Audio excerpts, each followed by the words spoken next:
Give me back my passport! Why do you want to go to Mexico? I just love Latinas, Sonic. What? Adios, amigo. Les haré una pregunta. ¿Cuándo creen que una película merece o necesita una secuela? Digo esto porque siento que tanto el público como los productores no parecen entender que no todas las películas merecen secuelas, y esto no es algo exclusivo del cine, sino que también pasa con los videojuegos o con las series. Siento yo que la manera en la que nosotros como espectadores nos encariñamos con personajes ficticios y la rentabilidad que propone el factor nostalgia hace de las secuelas como una mina de oro para las productoras de Hollywood. Y con esto toca hablar de una de las tendencias más notables del cine en esta época, y es el sacar secuelas de películas que llevan más de 10 años estrenadas. Esto no es algo nuevo, ya que las secuelas tardías han existido desde siempre, algunas siendo películas ridículamente malas y otras que son tan buenas que no solo superan a la original, sino que hay gente que no sabe que son secuelas debido a la longevidad de la primera peli. Pero en esta década del 2020 parece que esta tendencia ha tomado más fuerzas por la cantidad de secuelas tardías que se han estrenado y se están por estrenar. Ojo, con esto no digo que una secuela tardía es necesariamente mala, véase por ejemplo Top Gun Maverick, pero hay veces en las que estas películas terminan quedándose muy por debajo de la original, a tal punto en el que te preguntas ¿para qué hicieron estas cosas? Y la respuesta es simple: la nostalgia es el mayor gancho comercial que tiene el cine actualmente. Disney por supuesto no es extraña a las secuelas tardías e innecesarias, es decir, vamos viejo, sus secuelas directas a DVD son un meme en sí mismo, y hasta le han llegado a cascar a Pixar un par de secuelas que terminaron siendo inferiores a sus predecesoras como Los Increíbles 2 o Toy Story 4, y en la era del streaming las productoras han encontrado una forma muy fácil de crear estas secuelas innecesarias, ya que muy pocas veces suponen pérdidas significativas para el estudio. Y hoy vamos a hablar de una de estas, que aparte es la primera secuela a la que le hago video, así que hados padrinos y hechiceras, esto es Desencantada. La película comienza mostrándonos un paneo por el reino de Andalasia, en el cual viven más de 5 personas, ¿quién lo diría? Y entonces vemos a los animalitos del bosque encontrando una bebé en una canasta, quien por alguna razón tiene labial. La bebé resulta ser Giselle y se nos narran los eventos de la primera película por medio de Pip, quien le estaba contando la trama a sus hijos. Así es, la ardilla la puso. Resulta que Pip tiene la continuación de aquel Felices para Siempre de la primera película. No me siento muy orgulloso de mi parte en esta historia, pero si se van a la cama, se las puedo leer. Me encanta cómo ni los guionistas le tenían fe a esta cosa. Pip lee la continuación de la historia. Robert y Giselle se casaron, Morgan creció y los dos adultos tuvieron una hija llamada Sofía. Pero también se muestra que su vida cada vez se hacía más pesada y que Giselle parecía no conectar con Morgan, haciendo que la princesa no sintiera que su nueva vida fuera un cuento de hadas, hasta que ve una pancarta publicitaria promocionando el pequeño pueblo de Monroeville y deciden mudarse. Y quédense con esto porque esa pancarta publicitaria es gran parte de los problemas de esta película. Pasamos de animación a live action y Giselle se despide de sus amigos animales de Nueva York, siendo retomada por Amy Adams, quien no pareció envejecer nada en 15 años, y abajo tenemos a Robert retomado por Patrick Dempsey, quien parece haber envejecido el doble, y también tenemos a Morgan interpretada por Gabriela Baldacchino, y la princesita Sofía en la parte de atrás. Perfecto para ti, tal vez, aunque no mucho para mí. Morgan. Sin discursos. Si vamos a hacer esto, hay que hacerlo. Acostúmbrense, porque durante este rato antes del inicio del conflicto, esta niña va a ser un grano en el culo. Créeme, si algo aprendí de conocer a una princesa en una valla publicitaria es que a veces uno tiene que dar ese salto. ¡Mis papas! Después de un montaje de 4 segundos, la familia llega hasta Monroeville, un pequeño pueblo que servirá como su nuevo hogar, y conocen su casa, que es en realidad un castillo a medio hacer que aún está en remodelaciones. Robert y Giselle ven el futuro con optimismo, mientras que Morgan no ve la hora de devolverse a Nueva York, pero Giselle trata de convencer a su hija de que este lugar realmente no es tan malo a su manera, con una canción. Esta canción se llama Por Siempre Encantada, que es más una bienvenida a la nueva vida de Giselle, con momentos bonitos por aquí y por allá, y con un cameo de 2 familiares míos. Una vez termina la canción, Robert y Giselle sorprenden a Morgan con su nueva habitación, la cual le termina gustando y termina generando un momento bonito digno de la calidad de la primera película. Bueno, acto seguido Morgan prende la luz, se crea una chispa que provoca un incendio en la caja donde estaba su ropa. ¡Estoy llorando! ¡No puedo! ¡Mi ropa se arruinó! Vaya forma de cagar el momento, viejo. De pronto alguien llama a la puerta y van a revisar quién es, presentando a Malvina Monroe, interpretada por Maya Rudolph, y sus ayudantes Rosaline y Ruby, interpretadas por Yvette Nicole Brown y Jayma Mays, quienes les dan unas canastas de bienvenida y establecen a Malvina como la alcaldesa barra gobernadora del lugar. Llega la noche y Morgan tendrá que dormir con sus padres porque su cuarto está tapado en humo. Llega ya la nueva aventura. Mamá. Ok. Ay Dios, pendeja culé desagradable. Despiertan con la alarma porque Robert tiene que tomar el tren, y el día está siendo un caos para la familia ya que todo les está saliendo absurdamente mal. Pero de pronto aparecen Nancy y Edward retomados por Idina Menzel y James Marsden para visitar a sus amigos en su nueva casa. Su residencia ¿Son pobres ahora? Listo, Edward es lo mejor de la película. Robert trata de irse a su trabajo, pero Edward lo detiene para entregarle su espada para sus futuras aventuras. Y una vez regresa con Giselle, Morgan, Nancy y Sofía, los reyes de Andalasia les entregan como regalo una varita de los deseos. Y por medio de una canción, Nancy y Edward les explican el funcionamiento de la varita, cómo contiene la magia del reino y también un pergamino por si tienen dudas. Ok, bueno, si no traen una varita para una falsa hija de Andalasia, entonces me iré a cambiar. Sí, revisaré en tu closet, apuesto que está lleno de ropa fantástica. ¿Saben? Morgan sería un excelentísimo usuario de Twitter. Giselle menciona cómo todo parece ser más fácil en Andalasia que en el mundo real, pero aún así la pareja le incita a no rendirse. Cortamos a Robert abordando el tren con su espada y los que asumo son sus compañeros de trabajo, dándose cuenta de que esta va a ser su rutina cada día de su vida, consecuencias de hacerle caso a una pancarta publicitaria. Es la realidad, amigo. En la escuela, Morgan se presenta vestida como personaje de fondo de Final Fantasy y divisan a Malvina y sus sirvientas, quienes recaudan fondos para el festival anual donde también se elige el príncipe del pueblo. Una vez se rompió las dos piernas y aún así ganó. Giselle se ofrece a ayudar con la repostería ya que posee un talento superior a la del trío y estas la observan con recelo. Morgan ya se va a sus clases, pero Giselle decide cantarle y volverla blanco de burlas, mientras Malvina le invita a un café a Giselle. Dentro de la escuela, Morgan está teniendo un mal inicio, pero entonces llega Tyson, el hijo de Malvina, a ayudarla, interpretado por Colton Stewart, y debo decir que no se parece mucho a su mamá. Debe ser el pelo. En la cafetería, Giselle y Malvina son atendidas por Oscar de The Office y se sientan para decirle a la princesa que Monroeville es como una gran familia y que pronto encontrará su lugar. Ahora cortamos a la casa, porque en esta película son alérgicos a quedarse en un solo lugar por más de 2 minutos, donde Morgan regresa habiendo tenido un mal día en la escuela, y Giselle trata de animarla diciendo que pronto podrá encajar en su nuevo entorno, pero la chica le dice que si lo va a hacer, lo hará por su cuenta. A la mañana siguiente, Morgan despierta y baja las escaleras buscando a su mamá, encontrándose con una nota en la mesa que indica que Giselle fue a la escuela, y en efecto, porque está en un puestecito vendiendo queques y promocionando a Morgan como reina del festival. Te dije que yo lo iba a resolver sin que me ayudaras. ¿Por qué no me dejas hacerlo? Tengo miedo de que esta sea la trama de Shrek 5. Morgan se va molesta y para más recate, Malvina y sus sirvientas le confiscan su puesto de quequitos. Ya en la noche, Robert y Giselle están en la sala preguntándose dónde está Morgan, ya que es muy entrada la noche y no aparece. Y Giselle está nostálgica por las veces en las que Morgan le pedía contar historias y siente que ella no es capaz de hacer las cosas bien. Robert trata de animarla y su esposa le pregunta si es feliz, pero el abogado solo tiene dilemas sobre la monotonía y el paso del tiempo. Entonces llega Morgan dando un portazo diciendo que estuvo en Nueva York sin avisar. Y en medio de la discusión, la joven asegura que Giselle no es su madre, es su madrastra. ¿Mi madre? Ella no es mi madre. Ella es mi madrastra.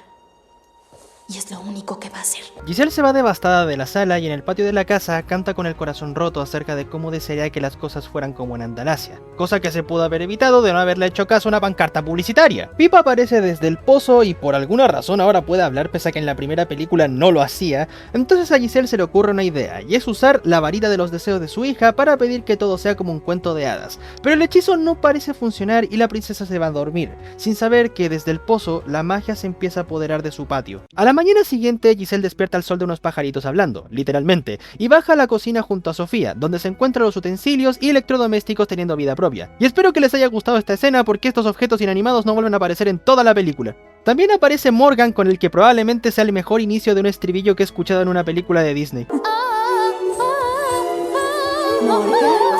Gracias por existir, Melissa Gedeon. Resulta que Morgan ahora tiene una actitud mucho más positiva y alegre, y también aparece Robert cantando sobre ir de aventuras. En cruzada iré y venceré. Gracias por existir, José Gilberto Vilchis. Los tres cantan en familia y todo parece ser tal como solía ser en Andalasia, dándose cuenta que el deseo de anoche se hizo realidad, y el mundo entero es un cuento de hadas. Ah, y la canción sigue, pero esta vez incluyendo al pueblo entero.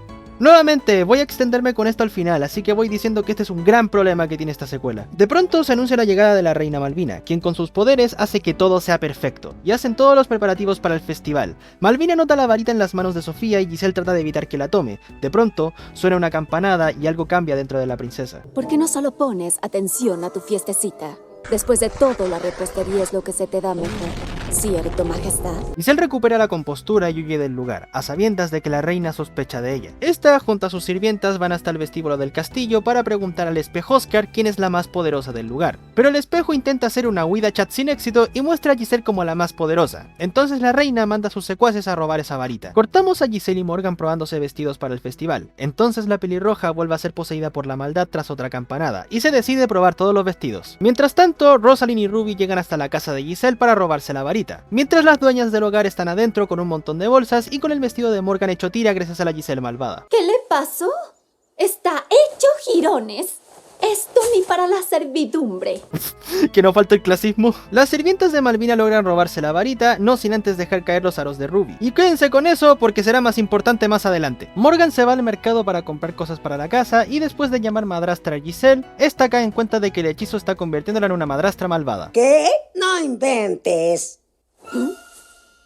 Retiro lo dicho. No, ya vi lo que dices. Giselle sube hasta el cuarto de Morgan y descubre que está hecho un desastre gracias a la naturaleza de las madrastras malvadas, dándose cuenta del error que cometió. Esto empieza a tener otros efectos porque Pip se convierte en el Garfield de esa película rara del 2003. Ahora pasamos a Robert, que ya se me había olvidado que estaba en esta cosa, buscando aventuras y gente que salvar. Y está de suerte porque un dragón aterroriza un pequeño poblado. Entonces Robert se arma de valor y se enfrenta al dragón, solo para acto seguido ser papeado por la criatura. Vuelve a entrar a la cueva solo para ser papeado otra vez y uno de los niños resuelve el problema sellando la cueva con una roca, y espero que esta escena les haya gustado porque este es todo el aporte de Robert en toda la película. Regresando a Giselle, esta consulta el pergamino sobre los deseos de la varita, el cual puede hablar, y la pelirroja le explica que ella deseó que su pueblo fuera como Andalasia y ahora se está convirtiendo en una madrastra malvada. El pergamino dice que ese deseo consume la magia de Andalasia y ya que los síntomas están haciendo presentes, tienen que revertirlo antes de medianoche o si no el hechizo se va a sellar. Medianoche.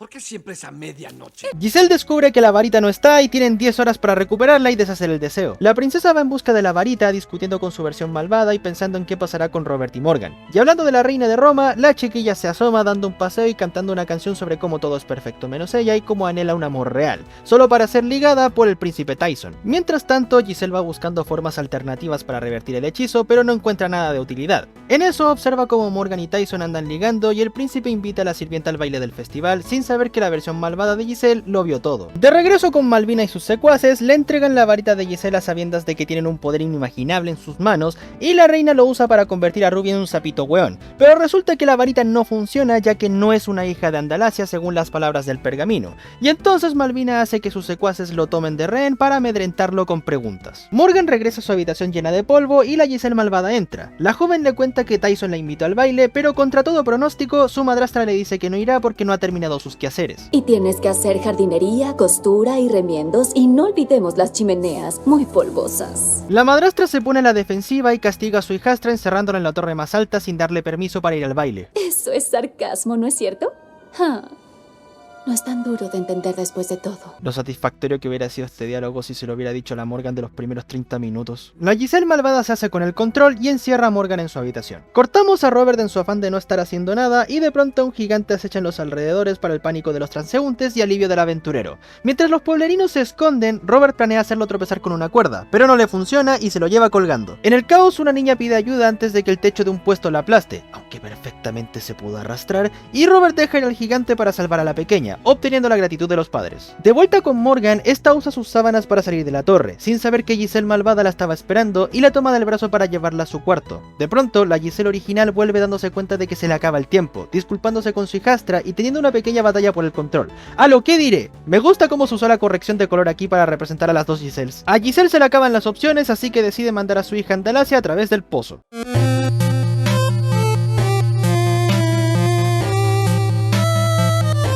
La Giselle malvada finalmente se hace con el control y manda a sus hadas sirvientes a que cuiden de Sofía, que también me olvidé que estaba en la película. Regresa a la casa junto a Pip Gato y aceptan su lado malvado, descubriendo también uno de los aretes de Ruby en el suelo, dándose una idea de dónde puede estar la varita, y dejando de lado su papel de madrastra para convertirse en la nueva reina. Mientras la reina disfruta de sus lujos, aparece Giselle para confrontarla y papearla verbalmente. Pero no solo eso, ya que le pide que entregue el reinado de Monroulasia de forma pacífica, y Malvina obviamente se niega, así que tanto la reina malvada como la madrastra ambiciosa tienen un duelo de egos para ver quién es más mala que la otra. Y empieza la que es la canción más conocida de toda la película, siendo esta más perversa, la cual debo decir es bastante buena, tiene un aire a las composiciones de Lin-Manuel Miranda, me gusta el montaje y es refrescante escuchar una canción de villano considerando que es una película del Disney de 2020. Pero aún con todo, esta canción no le llega ni a los talones a Y tú sabrás, se dice y no pasa nada. Una vez termina la canción, cortamos a Morgan despertando y preguntándose por qué se ve como un dibujo animado, descubriendo que está en Andalasia, que ahora más parece una zona del Elden Ring. La chica se encuentra con Nancy, Edward y las criaturas del reino, quienes observan cómo un vórtice consume la magia del mundo. Morgan intenta explicar qué fue lo que pasó pese a que no recuerda nada desde la discusión y tiene que enmendar el error que Giselle cometió. Nancy rápidamente deduce que Giselle usó la varita de los deseos y dada la magnitud del deseo que pidió, esto va consumiendo toda la magia de Andalasia hasta que eventualmente desaparezca. No quiero que Andalasia desaparezca para siempre. Lo sé. Morgan trata de buscar una solución, hasta que los reyes se dan cuenta de que pueden usar la magia de los recuerdos. ¿El árbol de los recuerdos de Giselle? ¿Es real? ¡Tómenme una foto con él! De regreso al mundo real, Robert llega a la casa cansado y encontrándose con las hadas del jardín cuidando de Sofía, y al subir encuentra a su esposa vestida de rojo. Es la noche del festival. Giselle está expectante, pero Robert se muestra escéptico al no saber dónde está Morgan, y al ver que su esposa no le da respuestas, él se baja del carruaje y va a buscar a su hija. En Andalasia, Morgan, Nancy y Edward encuentran la antigua casa de Giselle y su árbol de los recuerdos, el cual no vimos en la primera película, pero siempre estuvo ahí al parecer. El árbol está marchitándose cada vez más y parece que no hay esperanza. No teman, pensaremos en algo muy astuto al último minuto para resolver todos nuestros problemas. Edward. ¿Qué? Así funciona aquí. ¿Y esa animación también funciona así en tu mundo, bro? Morgan observa un recuerdo de cuando conoció a Giselle y de cómo eso fue real para ella. Y al tocar el recuerdo, las hojas vuelven a tener vida. Esto porque los recuerdos reaccionan a su contacto. Y tienen que revivir el árbol de Giselle para que recuerde que es buena y salve a Andalasia de la perdición. Y así empieza la que considero la mejor canción de la película, siendo esta Lo Amado, por dos motivos. 1. Arreglaron el error de la primera película y dejaron cantar a Idina Menzel. 2. Es probablemente el único momento en toda la película que me recuerda encantada. Es como los flashbacks de Ellie y Joel en The Last of Us 2. Morgan logra desbloquear los recuerdos y la magia se desencadena para que sean transportadas al mundo real, menos Edward, que decide quedarse. Tú ve. Alguien tiene que quedarse para proteger nuestro mundo. Lo que es una forma súper romántica de decir, no pudimos costear a James Marsden más tiempo porque estaba grabando Sonic 2. Morgan y Nancy llegan hasta la superficie donde los recuerdos nadan por el aire, en el que es donde la película brilla visualmente. Sorry, me gustan los efectos. El dúo sube hasta la torre y recuperan el árbol de los recuerdos, pero las raíces del reino de Andalasia empiezan a consumir el mundo y queda poco tiempo. Mientras tanto, el festival se realiza sin problemas y Tyson se va del baile a sabiendas de que algo raro está pasando. En eso, Pip entra para poder recuperar la varita de las manos de Rosalind y Ruby, quienes a estas alturas tienen la misma utilidad que Slitty Bingo en Sonic Underground. Mientras las dos pelean, el gato se abre paso para recuperar la varita y el pergamino. Y estas minas tienen la visión periférica de un leaker del Resident Evil 2. ¡El gato está literalmente al lado! ¿Cómo no lo ven? Pip recupera la varita, el pergamino se esfuma para jamás volver a aparecer en toda la película y las sirvientas nuevamente hacen su trabajo como el culo. El gato regresa con la varita y la Giselle malvada tiene el poder de Andalasia en la palma de su mano, entrando al baile con las ideas claras y dejando a Pip en el carruaje. De vuelta con Morgan y Nancy, Tyson las encuentra y se lleva a la más joven, mientras Giselle pone en marcha su plan de hacerse con la corona, y ahora viene un enfrentamiento real entre dos mujeres perversas, pero sus poderes son tan fuertes que ambas salen volando. Todo empieza a temblar, y es que Andalasia está consumiendo el mundo real, pero eso no detiene ni a Giselle ni a Malvina. Esta última ataca a Giselle tirándole el candelabro, pero esta lo convierte en libélulas que atacan a la reina. Es turno de esta de atacar y manda a sus guardias para eliminar a Giselle, pero de nada sirve porque convierte las lanzas en mariposas y los guardias huyen despavoridos. ¡Solo son mariposas, idiotas! De pronto llegan las sirvientas para señalar lo obvio y son convertidas en zapas de color verde y rosado, lo que me deja indeciso entre si hacer un chiste de Deku y Uraraka, Wicked, Cosmo y Wanda, Alpina y Sauber o las galletas Alteza. Giselle está por darle el golpe de gracia a Malvina, mientras que afuera la entrada está bloqueada por las raíces y en eso Morgan y Robert se reencuentran. ¡Hora de ser los héroes! Giselle disfruta de cómo todo se cae a pedazos y el grupo consigue entrar para... ¡Ah, pendeja culia estúpida! La ex madrastra malvada toma el dibujo del árbol de recuerdos y lo rompe, liberando las memorias que pasó con su esposo e hija y consumiéndola hasta que ella vuelva a la normalidad. Robert. Mi dulce Giselle. Volviste conmigo. Miren, sé que no interactuaron mucho y se siente poco satisfactorio, pero como quiero terminar ya con esto, solo diré... ¡Mis papás! La magia en Andalasia va desapareciendo y todo es consumido por el vórtice. Giselle trata de pedir que todo se arregle, pero Malvina atrapa a Morgan. ¡Dios santo, esta niña se cagó en la solución al problema 2 veces! Malvina amenaza a Giselle con matar a Morgan si no entrega la varita, y simplemente la suelta. No tenía ni idea de cómo escribir un final, ¿verdad? Malvina destruye la varita y libera a Morgan. Giselle se debilita por la poca magia que queda y Andalasia poco a poco invade el mundo real. Cuando el reloj marque las 12, el hechizo se va a sellar. Quédense con esta frase porque servirá para después, porque Robert tiene un plan y se va junto a Tyson para detener los engranajes del reloj y así evitar que toquen la última campanada del día. Señores guionistas de Hollywood, sí saben que eso no funciona así, ¿verdad? El tiempo seguirá, haya o no campanada. Nancy es testigo de cómo Edward apenas si se mantiene en pie y es poco a poco consumido por el vórtice. Pero no es la única, ya que Giselle también está siendo consumida por la magia. Todo es mi culpa.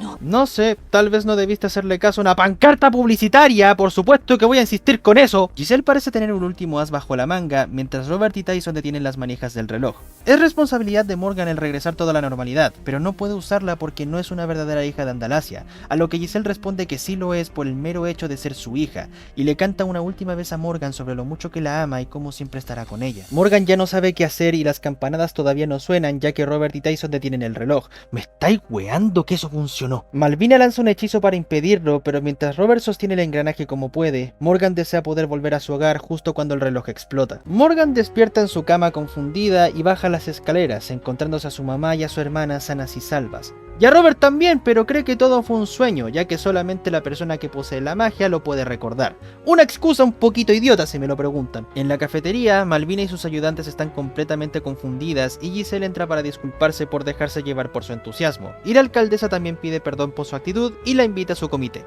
Nos haría bien tener a una persona como tú. Estaría encantada. Lo dijo. Al año siguiente, la familia tiene un día de campo. Robert se abrió un despacho cerca de su casa, Sofía sigue creciendo, Morgan está de novia con Tyson, Edward pelea contra un ejército de niños y los reyes de Andalasia le regalan un plato que materializa la comida que deseen, pero se los dejan a Nancy y Edward. ¿Y eso por qué fue? Es que te amo. ¡Mis papás! Perdón, mi mamá está durmiendo. Y la película termina con Giselle cantando una canción sobre lo mucho que ama a su familia, una referencia al final de la primera película y con Pip haciendo dormir a sus hijos. ¡El fin! Desde que hice el video de Encantada, he visto muchos comentarios que decían que esta secuela era pésima y pidiéndome que le haga video. Y después de verla, mi opinión no difiere demasiado de dichos comentarios. Desencantada no me parece una mala película, simplemente me parece mediocre y bastante decepcionante. No le hace justicia a lo magistral que fue su predecesora, y al igual que Los Increíbles 2, 15 años de espera no valieron la pena. Pero para no ser tan negativos, empecemos por lo bueno. Los efectos especiales me parecen muy buenos, especialmente viniendo de una secuela con mucho menos presupuesto que su predecesora. El CGI de los animales, los objetos parlantes y los efectos de los recuerdos son bastante notables, y considerando que los 2020s marcarían la decadencia visual de Disney y la bajada de calidad brutal que sufrieron sus efectos por computadora, que Desencantada se vea así de bien es bastante remarcable. El trabajo de fotografía y diseño de escenarios también me parece fascinante. El uso de colores pasteles, los vestuarios y las estructuras transmiten muy bien el estar en una aldea medieval al estilo Elder Scrolls Oblivion,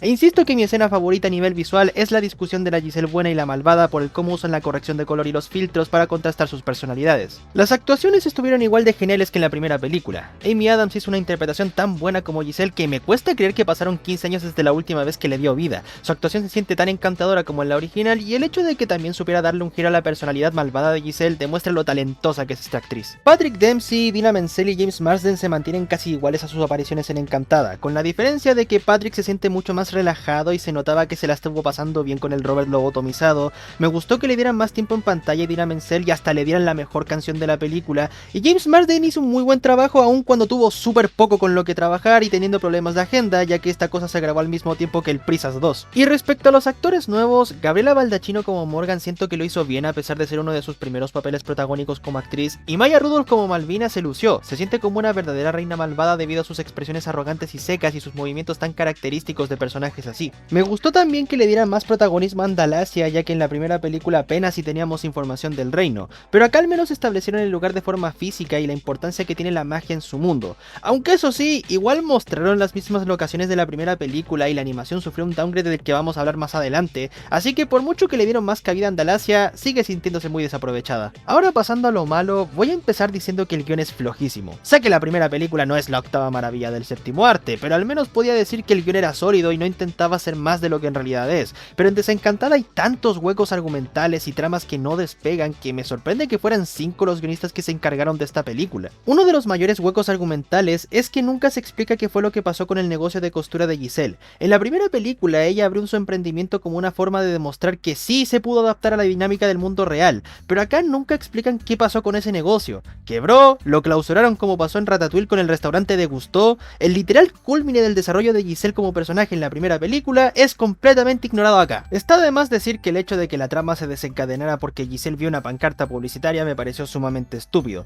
Y sí, sé que es un callback a la primera cinta en donde Robert y Giselle se conocen en una pancarta publicitaria, pero lo que me molesta en esta ocasión es que no solo mencionaran esto por encima, sino que traiciona ese enfoque realista que tenía Encantada acerca de lo difícil que es conseguir lo que quieres. Y acá simplemente se mudan y ya, no hay ningún desarrollo ni nada de eso. Pero el peor de todos los huecos argumentales de la película es aquel donde dicen que Giselle nunca se pudo adaptar al mundo real. Yo entiendo que un nuevo entorno para alguien como ella puede ser duro, pero me estás diciendo que en 15 años viviendo en Nueva York, teniendo un trabajo, una comprensión más clara de las emociones humanas y hasta una hija con Robert, ¿no se pudo adaptar al mundo real?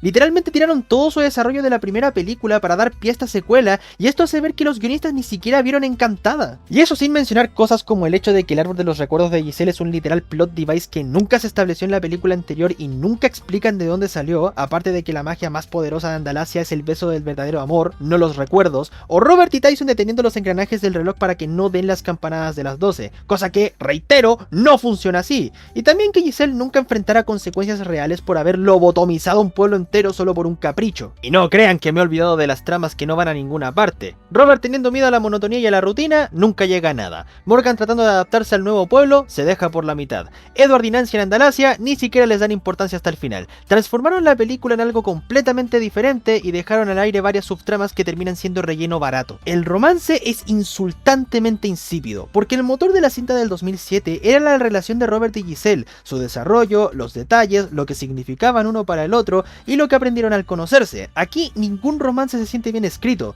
Los dos principales apenas tienen interacciones en los primeros 20 minutos y no se vuelven a hablar hasta cuando la película ya está terminando, pero lo dejaré pasar porque los pocos momentos que tienen juntos me gustaron mucho. Pero cuando hablamos de la trama romántica de Morgan y Tyson, me pareció peor porque es una trama que no tiene ni desarrollo y no transmite absolutamente nada. Y Edward y Nancy no tienen interacciones románticas convincentes. El romance en esta secuela es demasiado insípido y aburrido y es un downgrade respecto a la original. La comedia también sufrió un bajón de calidad porque las pocas veces que me reí fue con los comentarios clasistas de Edward y los intercambios verbales entre Giselle y Malvina, pero de resto intentan ser cómicos pero no les sale bien porque los chistes son repetitivos, la ejecución no suele ser la mejor y hasta llegan a implementarlo mal, como la escena en donde se le quema la ropa a Morgan. Y esta escena me enoja porque se cagaran en un momento bonito que recordaba lo especial que era Encantada para hacer el chistecito barato, una prueba más de que el MCU arruinó el cómo Disney escribe las comedias. Pero lo que más me fastidia de Desencantada es como todo el factor parodia se pierde en esta secuela. Encantada funcionaba porque es una sátira, es una parodia y no tenía miedo a hacer una parodia y a burlarse de los tropos que tanto caracterizaron a Disney, pero también abrazaba lo que hizo icónicas a las películas del ratón.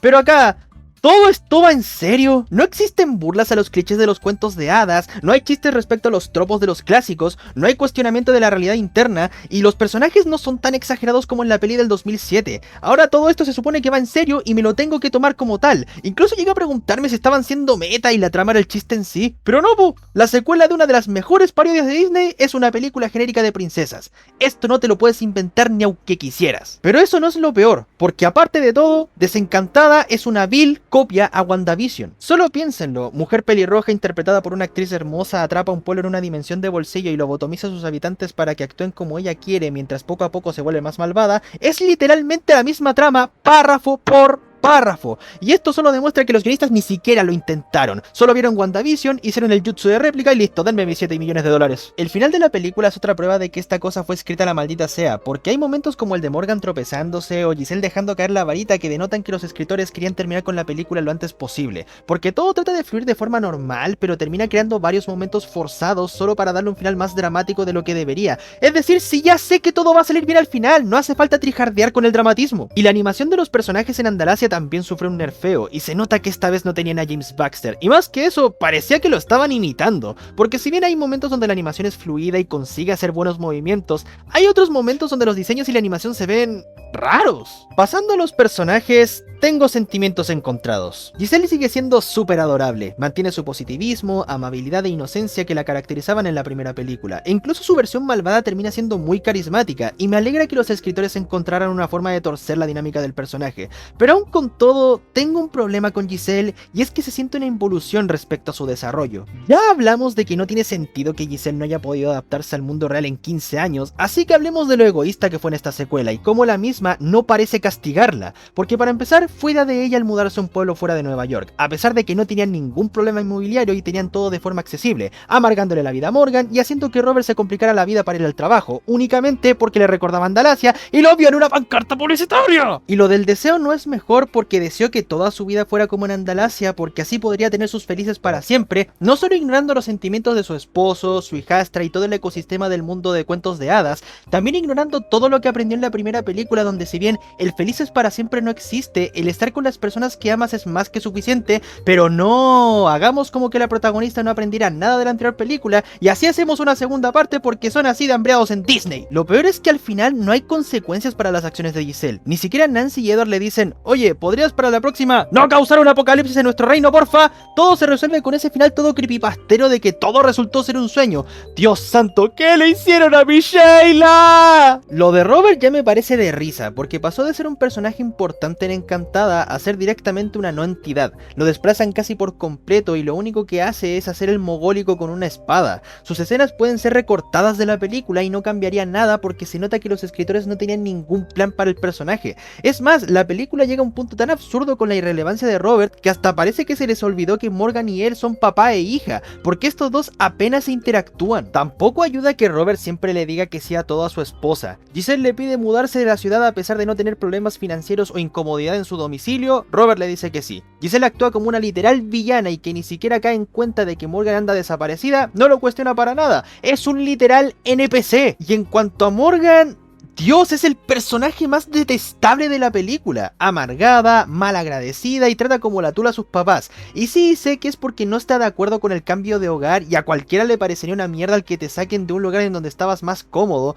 pero aquí el problema es que no existe un desarrollo respecto a su actitud y su forma de ver las cosas, porque en los primeros 30 minutos ella es así, el resto de la película está lobotomizada y al final parece tener una unión con su madrastra. Se siente súper poco natural su progreso y no me lo compro ni por si acaso. Aparte de que esto me hace preguntar, ¿cuál es esa fijación de Hollywood en hacer pendejas culiadas desagradables como personajes importantes en sus producciones más recientes? Sé que Morgan no es el mejor ejemplo, pero no sé si se han fijado que siempre ponen a adolescentes detestables en sus películas como personajes importantes y hasta protagonistas. ¿De verdad los guionistas de Hollywood piensan que los adolescentes son todos edgys que le faltan el respeto a sus papás? Morgan pudo haber mantenido su amargura y desagrado, pero sin hacerla perder su fijación por los cuentos de hadas, y hacerla así me hace notar que hay dos tipos de personas que escriben a estos personajes. 1. Alguien que nunca ha visto o interactuado con un adolescente en su vida. 2. Personas de 40 años que tienen un hijo adolescente con el que no se lleva bien y trata de proyectar sus frustraciones en estos personajes. Y honestamente no sé cuál de las dos es peor. Malvina como villana fue una mejora en comparación a Narissa de la peli anterior. Tiene más tiempo en pantalla, es carismática y no tuvo que recurrir a una forma final para ser interesante.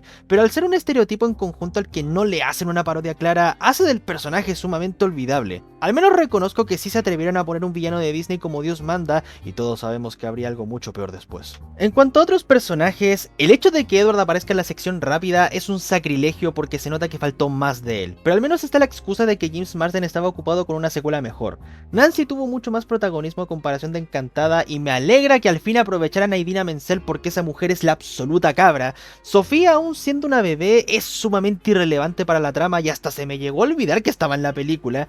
Tyson me pareció un cero a la izquierda y no tiene personalidad. Pip no tuvo mucho peso en comparación a la primera peli, pero al menos puedo decir que me gusta más como gato que como ardilla. Y en cuanto a Rosalind y Ruby, pues solo diré que tienen la misma utilidad que cualquier lacayo del Dr. Robotnik, excepto Snivel y el agente Stone. La música es bastante buena, las canciones son muy bonitas y las coreografías están hechas de una forma profesional y espectacular. Pero hay un problema, y es que por más que Desencantada duplicó la cantidad de canciones a comparación de su predecesora, ninguna de las canciones es tan memorable como las 4 que habían en la primera película. Tampoco ayuda que gran parte de estas canciones están más hechas para ser tomadas en serio, especialmente Fábula Real y Perfecto, pero al menos puedo decir que Más Perversa y Lo Amado son las mejores canciones de todo el filme y nada me va a bajar de esa colina. Aparte de que sentí como una oportunidad desperdiciada el no hacer una canción que contrastara entre la Giselle buena y la Giselle malvada. Pudo haber sido una oportunidad perfecta para crear una dinámica entre ellas y sintiéramos que estábamos perdiendo a la Giselle original. Algo así como... no sé, Something Comforting de Porter Robinson o Warm It Up de Logic. Y por último el doblaje, el cual fue realizado en taller acústico bajo la dirección de Ricardo Tejedo, igual que en la primera película. Y el doblaje sigue siendo igual de bueno que el de esa peli, solo que hay varios cambios. Romina Marroquín y Raúl Carballeda son los únicos que retoman a sus personajes, mientras que los demás son reemplazados. Carmen Saraí reemplaza a María Royce como Nancy, ya que la primera se convirtió en la voz oficial para Idina Menzel en proyectos de Disney desde 2013. Arturo Mercado reemplaza a José Luis Miranda como Pip, a pesar de que solo le dio diálogos en los primeros minutos de la primera cinta, y Mercado le dio voz a los balbuceos. Y por último, José Gilberto Vilchis reemplaza a Luis Daniel Ramírez como Robert por... bueno... ustedes ya saben. Romina Marroquín como Giselle, al igual que Amy Adams, no se nota que pasaron 15 años y me alegra que de un tiempo para acá Marroquín haya obtenido mucha más experiencia haciendo a personajes como Rapunzel o Yor. Y su canto, nada que decir, igual de increíble que siempre. Melissa Gedeón como Morgan me pareció increíble, a pesar de que no es tan activa como antes en doblaje. Se nota que dio lo mejor tanto con su interpretación como con su canto, ya que ella es intérprete. Y como digo siempre, me encanta cuando sacan de su zona de confort a actores de doblaje, porque a Gedeón siempre la asocio con personajes súper alegres y amables. José Gilberto Vilchis siento que queda mucho mejor que Puerquísimo Chancho como Robert, ya que es mucho más mayor y experimentado y suena como un papá serio y estricto, pero con ciertos matices humorísticos. Y aprovecho para decir, adiós Punko, te irá mejor en el bote. Iracema Terrazas como Malvina me pareció muy buena, supo transmitir la arrogancia, maldad y desdén en la voz de la villana, y creo que su experiencia como Gothel en Enredados le dio mucha experiencia al doblar villanas de Disney. Desencantada es una película simplemente mediocre y decepcionante. No tiene la chispa que hizo tan icónica su predecesora, el guion es flojo, hay muchas tramas que no cierran, es una copia descarada a una serie muchísimo mejor, el factor parodia se pierde y las canciones no son tan memorables, pero al menos se puede destacar el trabajo de actuación, el diseño de escenarios y el trabajo de fotografía como algo positivo. No me parece que sea mala al nivel de Joker 2 o esa secuela rara de Megamente, pero diría que está al mismo nivel de Los Increíbles 2 o Toy Story 4, ya que es una secuela que absolutamente nadie estaba pidiendo y se nota que ni siquiera era necesaria, y como dije anteriormente, 15 años de espera no valieron la pena para algo que pudo dar para muchísimo más. Gracias por quedarte hasta el final. ¡Feliz Semana Santa! Espero que se hayan portado bien y no coman carne durante este fin de semana porque eso hace enojar a Diosito. Pero bueno, gracias por quedarte hasta el final, no olvides suscribirte, darle a like, comentar qué te pareció el video si estás en desacuerdo, compartirlo si tienes tiempo y nos veremos en la siguiente ocasión. Soy el Conejo con Mochila y me despido.